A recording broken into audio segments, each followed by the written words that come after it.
Welcome to my channel. Today with an updated version of my settings of Microsoft Flight Simulator 2024. Together with my new CPU, the AMD 9800X3D with 64 gigabit of RAM. In the complete new setup, we still have our RTX 4090, which is operating. I will guide you through the settings itself, and I actually would like to show you how I actually set it up. I will also give you a glimpse about how it looks like flying with a triple 4K 55-inch screens. And then finally also make a short move over to Rio de Janeiro, where we get then additional impressions about performance. This is all doable right now without the FPS. I will also show that for a second, and I can also show you how the side screens, how the impact will be if I'm reducing the side screens performance-wise. I hope that gives you a good impression, and let's look into the graphic settings.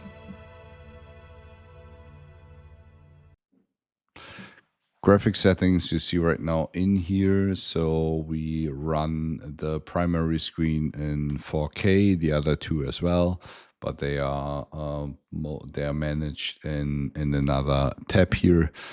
So we're running with DLSS, which is super important. Without, we would not be able to achieve the performance. In performance mode, this is the newest DLSS version, which actually gives us a very crisp and sharp image compared to the older version, which is actually very important. We have set sharpening to 100, VSync to on, because we are running here TVs, which at the end of the day require virtual sync. I guess if you have a real gaming monitor, you can set up a VRR, for instance, which gives you a far more fluent picture, I guess. We do have here dynamic settings set to off because we're using auto FPS. I will show that in a second. And then we do have our settings that are now, kind of impacted now by auto FPS. So that's the reason why they seem to be very high.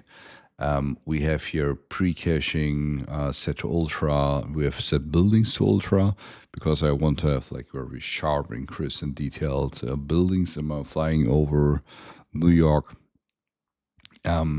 We have set the displacement mapping to off. I mean, these are details that you see if you're flying or you're actually going out of your airplane and look into very much detail.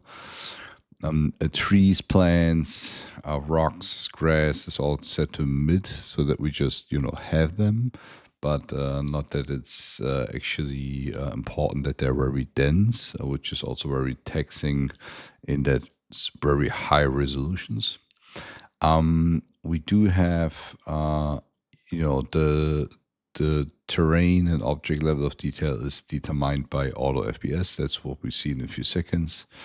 We have set volumetric clouds to high because it's, for me, sufficient. If I'm flying high enough to see them, people can swear that ultra is super, but I would rather have a little bit more frames.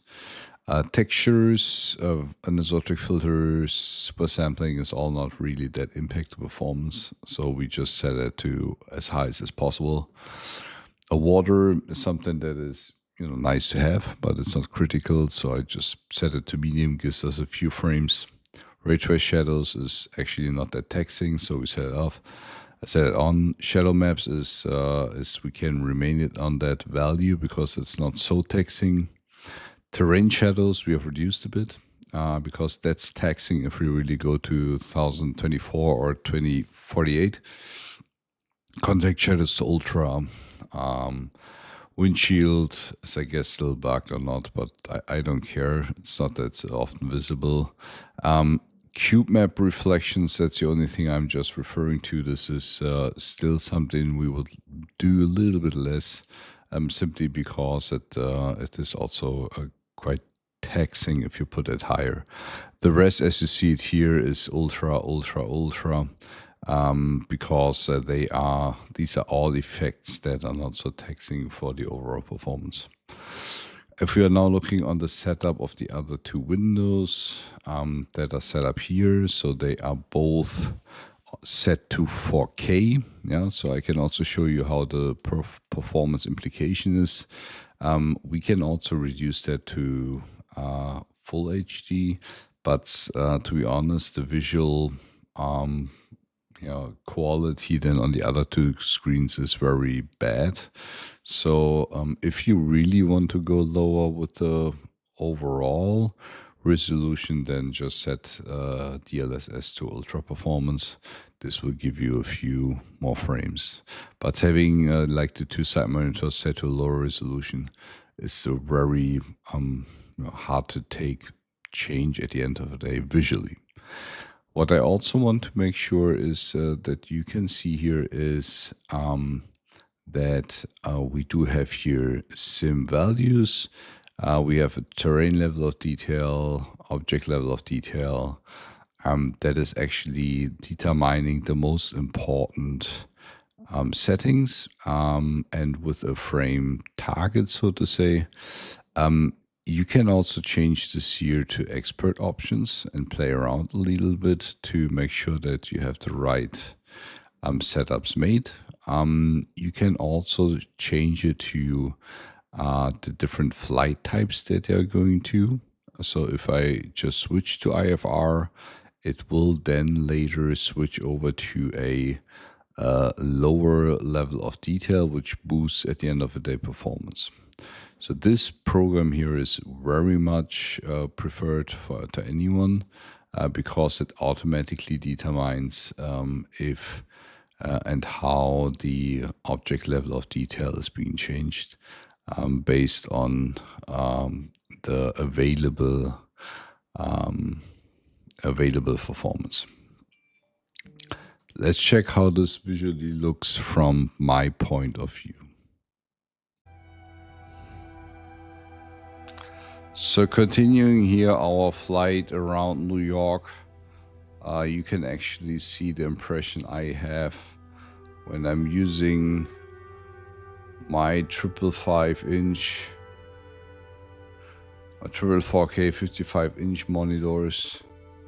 You see it's well reflected on both sides, which is wonderful. We have a very good bezel correction that is super nice implemented.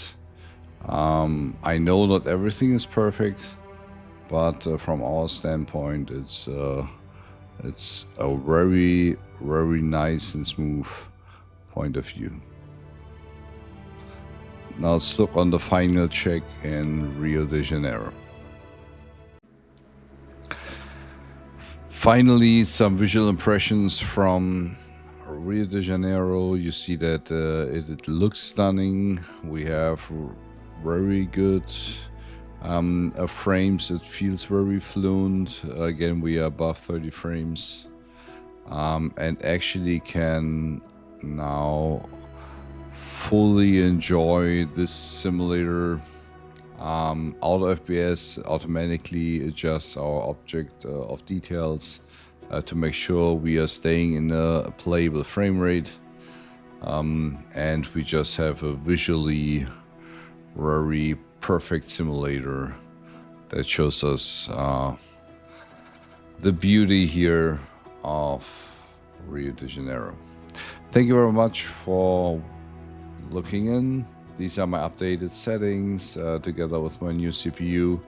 We are GPU bound now, so at the end of the day, for 4K, we would require a 4090 to come closer to 60 frames per second. So far, I will stick with my 4090. It works pretty well. It's just sufficient for now for me to play in that range of 30-40 frames. Well, knowing if I'm going out of very dense cities, it will mostly hover above 40 frames, which is totally playable. Thank you very, very much for looking into, and then talk to you soon.